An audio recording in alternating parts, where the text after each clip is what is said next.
All right. So how do you go from being a student at Northwestern, getting a degree in journalism, to interviewing the president of the United States? Well, I ended up, I worked in America for about 3 or 4 years. I ended up having almost 3 wonderful years at the Boston Herald, where I had a column called What's Hot with Miranda DeVine, where I went to nightclubs and wrote things up and wrote features. Had a wonderful experience there. And then for various personal reasons, I went back to Australia. I had a long-term childhood boyfriend back there, and he was getting a bit sick of me. So went back to Australia and started working at the Daily Telegraph there, which is a News Corp paper.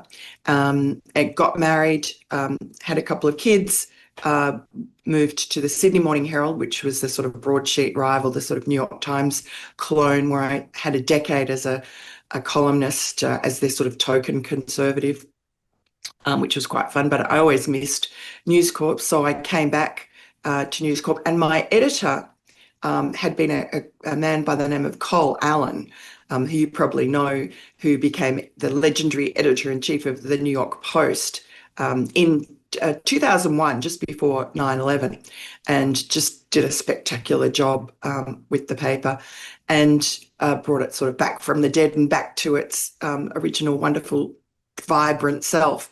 And he had been my editor in Sydney. And so in 2019, he offered for me to come over for 18 months to New York just to cover the 2020 election. And our kids by that stage were grown up, they're at university or working. And so my husband and I just jumped at the opportunity to have a short vacation, I guess, working vacation in New York. And then I've been here ever since. We had COVID. That was a big thing. And then, of course, the laptop from hell. And that was just such a great scoop, thanks to Rudy Giuliani, who got his lawyer to call me up one night. I was the last cab off the rank. I think he tried to shop it to every journalist in town, but I guess I didn't know what I didn't know. So I went straight to Col Allen, my editor, and he is just a newsman through and through, and he knew it was a fantastic, ball-breaking story. And I'll just say to everybody, if that had been John Jr.'s laptop, I know that we would have been just as hot to trot on it as we were, because it was Hunter Biden. People think we're wholly partisan. I mean, I am a conservative and I'm a conservative columnist, but I'm number one a news hound, and that was just the story of the century. So, that broke. That was, I guess, the making of my career in New York, and I wrote a couple of books after that, and have stayed on. Yeah. The laptop story was a great story in the New York Post, and you love great stories regardless of whose ox is gored. And that's, I think, you tell me if I'm wrong, but my impression is that story really did elevate people's awareness of you as a singular voice.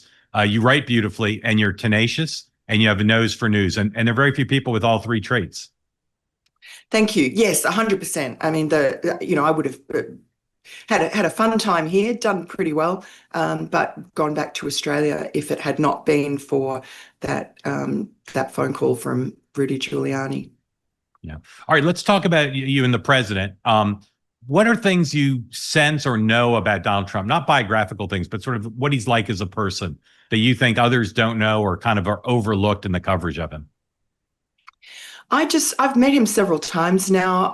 I've had dinner with him at the White House, at Bedminster. I've traveled on Air Force One and also his personal plane, Trump Force One. I've seen him around people, around his family. I've met John Jr., I've met Eric, I've met Ivanka.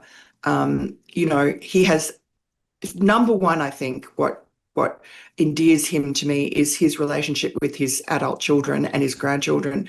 It's a genuinely warm, comfortable relationship. He's really good with little kids. They gravitate towards him. I think little kids and dogs have an instinct about adults, whether they're safe or not. And, you can see him when he signed that declaration about men out of women and girls sport, and he had all those little kids around the table. They're all very comfortable with him, like him. They don't, I'm not going to go into Joe Biden's relationship with little children, but it's a very different vibe. So that's number one. And then having got to know him a little bit, he's just an incredibly hospitable, generous person. And I guess, that's his initial job, is hospitality. But he literally will give you the steak off his plate. He is always looking around to make sure that everyone's comfortable. He is hilarious. Like, his sense of humor, it's a Queen's sense of humor. It's so dry and droll. He also has, it's very interesting, his ego. Obviously, he just craves love, because he's always boasting about himself and so on. But on the other hand, his ego is so strong that he's quite happy to have people, think he's a naive or a fool. I'm thinking particularly about, these war and peace negotiations that are going on with, say, Putin and Xi. He's quite happy to have people underestimate him so that he gets what he wants. In other words, he talks about the art of the deal, but that is everything to him. And he even subsumes that enormous, sort of slightly fragile at times ego for the deal, that as well. And he's also incredibly clever, like highly intelligent, just manages to keep a lot of things in his brain. And he speaks at a very basic level. He doesn't use highfalutin language, but it's masterful communication. Everybody knows what he's talking about. And lastly, I'll say, I know that the Washington Post has counted something like 70,000 lies on their Pinocchio meter in Donald Trump's first term, and then switched it off when Joe Biden came in. But Donald Trump is just, I think he can't help being honest. He's like an open book. Like, I've had a dinner with him and where everything's off the record. And then the next day had an interview where I'm not betraying the off the record nature of it, but it's topics that, I have to address. And so I address those topics, and he knows that I know what he knows. And he just can't help himself but to tell me, because he doesn't want to lie, or he doesn't want to lie where he knows I know he lied. So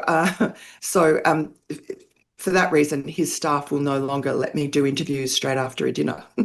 Huh. I want to play some from your interview. I just want to follow up on something you said. There's no doubt that the Washington Post, CNN, and others have overly fact Donald Trump, that they call things he says lies, which really aren't. But there's also no doubt that even compared to a normal politician, he says things that aren't true on a regular basis. And I'm wondering why you think he does that. Yeah. And they are, the family of lies that they are is more exaggerations, I think, and an optimistic veneer on things. He'll say everything's bigger and beautiful, and, he and Putin are great friends and everything's good, and he's going to end the war any day, those sort of things. They're frustrating. But I think they're in a completely different category from Joe Biden. I know nothing about my son Hunter's overseas business dealings. Yeah. So, they're not enormously consequential lies, I guess I would say. I don't even really call them lies. I just call them bullshit and exaggeration. That's what he does. Yeah. Yeah. I mostly agree with you, except for the question of whether the 2020 election was stolen. I think that one's more than bullshit and more consequential. No, because you see, he's quite flexible about what he means by stolen. I always say not stolen, rigged, right. Which was Molly Hemingway's terrific book. Yeah, and if you stick to the suppression of the laptop, if you stick to the changing of rules because of COVID, if you stick to all that and you say, I believe I would have won the election if those things hadn't happened, and that made it rigged, That's not only arguably true, it's probably true, but that's not what he says in a disciplined way. He'll say the election was stolen. So that's the lie of his that I think is different than what you're correctly, I think, characterizing about most of what he says that isn't true. But I wouldn't actually call it a lie because at the time in 2020, he believed what people were telling him. You know, I don't think he ever believed the machine thing, but I think he believed, the sackloads of ballots, etc. And there was a lot of, I think, maliciously seeded disinformation, let's call it, about that. Whatever, it was a swirling disaster. And, Yeah.